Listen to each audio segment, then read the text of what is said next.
45 करोड़ साल पहले पृथ्वी की ऊपरी सतह पर पहली बार मोसोस नामक प्लांट उगना शुरू हुआ। वक्त के साथ साथ जमीन पर अलग अलग प्रकार के पौधे और पेड़ उगना शुरू हुए। एक वक्त ऐसा आया जब जमीन के पेड़ों की लंबाई लगभग 80 से 100 फीट जितनी या आज के 5 से 6 मंजिला बिल्डिंग जितनी ऊंची हो चुकी थी। ये वो वक्त था जब समुद्री जानवर समुद्र से बाहर निकल रहे थे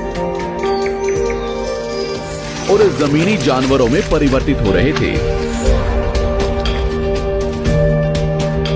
धरती की ज्यादातर जमीन एक जगह इकट्ठी हो चुकी थी, जिसे आज हम पैंजिया महाद्वीप के नाम से जानते हैं। पृथ्वी का वातावरण और तापमान लगभग स्थिर हो चुका था और अब करीब 21 से 23 घंटे का दिन हुआ करता था। अब समुद्री जीव पानी से बाहर रहने लगे थे और वातावरण के हिसाब से उनके शरीर का रंग रूप बदल रहा था। धीरे धीरे ये जमीनी जानवर डायनासोर्स में परिवर्तित हो गए। जिन डायनासोर्स ने पेड़ पौधे खाने शुरू कर दिए, उनका शरीर लंबा और विशाल रूप से विकसित होने लगा। कुछ डायनासोर्स शिकार किया करते थे, जिसके कारण वे छोटे और तेज होते चले गए।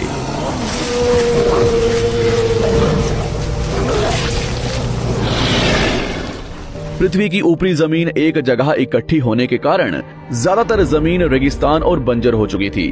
ज्यादातर जंगल समुद्र के करीब हुआ करते थे, जिसमें डायनासोर्स रहा करते थे। आज से लगभग 20 करोड़ साल पहले पैंजिया महाद्वीप टूटना शुरू हो गया।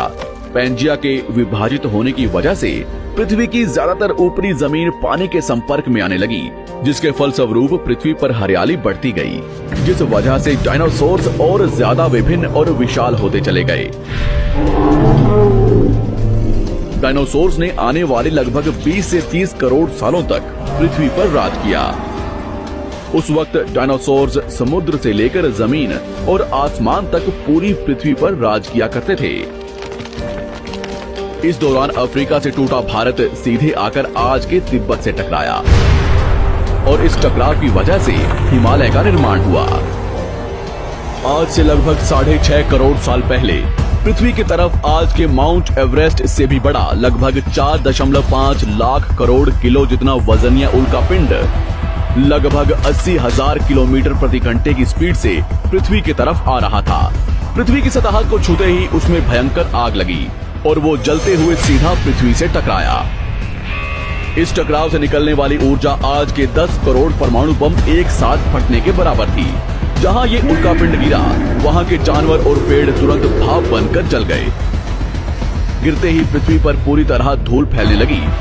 समुद्र में भयंकर बाढ़ आने लगी। भूकंप और आग ने पृथ्वी को जलाना शुरू कर दिया।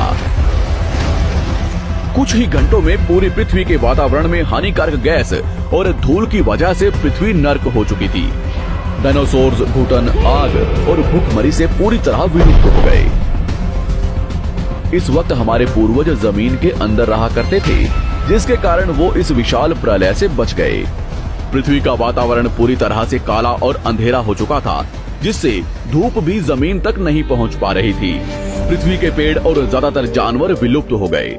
वातावरण में धूल और हानिकारक गैस के कारण पृथ्वी पर फिर से एसिड की वर्षा शुरू हो गई और फिर पृथ्वी ठंडी होकर बर्फ से ढक गई। लेकिन इस बार पृथ्वी की बर्फ लाखों सालों तक नहीं जमी रही और 80 से 90 हजार साल बाद ये बर्फ पिघलनी शुरू हो गई।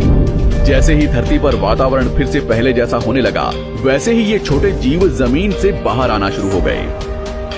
उस वक्त पृथ्वी की बर्फ पिघलनी शुरू ही हुई थी, जिसके कारण अफ्रीका में घने ठंडे जंगल हुआ करते थे और इसी बीच ये जमीनी जीव बंदरों में परिवर्तित हुए। मगर जैसे जैसे पृथ्वी गर्म होने लगी, वैसे वैसे अफ्रीका के ये जंगल सूखने लगे। जंगल की चीजें खाने वाले बंदरों को खाने की कमी होने लगी। खाने की तलाश में इन बंदरों ने अपने पैरों पर चलना शुरू कर दिया, जिससे उन्हें दूसरे जानवरों के शिकार करने में मदद मिलती थी। धीरे धीरे बंदर एप्स यानी वानर में परिवर्तित हुए। खाने की तलाश में ये एप्स पृथ्वी के दूसरे हिस्सों में फैलने लगे और धीरे धीरे उनके शरीर का रंग रूप वहाँ के मौसम के हिसाब से बदलता गया। वक्त के साथ साथ हम आदिवासी बने। हमने हथियारों से लेकर आग का आविष्कार किया। हम धीरे धीरे इंसान के रूप में विकसित हुए। हमने धर्म से लेकर परिवार, भाषा और संस्कृति का निर्माण किया और वक्त के साथ साथ हम विकसित होते चले गए। और आज हम इस पृथ्वी की सबसे विकसित प्रजाति बन चुके हैं। पृथ्वी को आज के जैसे बनने में लगभग 450 करोड़ साल का वक्त लगा है और हमें एक छोटे जमीन में रहने वाले जानवर से इंसान बनने में कई लाखों सालों का। मगर हमने इन 100 सालों में जितना पृथ्वी को गंदा और तबाह किया है, उतना आज तक किसी भी प्रजाति ने नहीं किया होगा। हम फिर से धरती को गर्म कर रहे हैं और कार्बन डाइऑक्साइड की मात्रा बढ़ा रहे हैं। वैज्ञानिकों का मानना है कि पृथ्वी पर फिर से विशाल परिवर्तन होने वाला है।